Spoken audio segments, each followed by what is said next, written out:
มาค่ะแต่ก็เขาขอค่ะเฮาค่ะพึกกะขายตีหลินจ้อมกันนี่ค่ะเนาะเมื่อได้ก็มาไถดีหลินตีปอกสองตีหิมหนองปูจังคับในนี่ค่ะตึกตัดล็อกไว้เมื่อๆค่ะเนาะล็อกตั้งนาเจออันขายไว้ในเนี่ย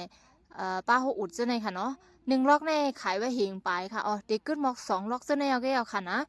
แต่ว่าตั้งหลังอันที่ตัดไว้เมื่อๆในซ้ำ แต่กาคันมัน4 บาท 50 เซนต่อถึง5 ปากเส้นแห่เนาะกาคันมันดีมีกูเซนค่ะตั้งกวางลอกหลินได้ก็ดีตัดไว้ปัน60 ปันม้นเต็มเนี่ยค่ะเนาะเฮาคาซื้อยาแหวเฮ็ดเฮิรนอยู่กำซื้อกอไลเนี่ยค่ะเนาะนำกอไลง่ายติค่ะ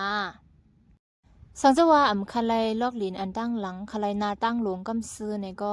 เตกึดไว้ตาหมอก2 ลอกซะในค่ะเนาะเดป้าฮู้อุด3 นาไว้เอาค่ะกาคันมันได้ก็เฮงไปอีกนึงนี่ค่ะเนาะ เดมีบันคันเซ็ตคันย่อมมันอยู่ค่ะเดจำกันดั้งจ้องหูวิ่งก้วยค่ะเนาะสังเจว่าสวนจะลอกลินกันในเลยใครมาเลดด้วยดังนอกมันเนี่ยก็กับสืบมาหมายฟงอันบอกก่อนตังไว้เนื้อทิกทอกในก่อนไรอยู่ค่ะเนาะ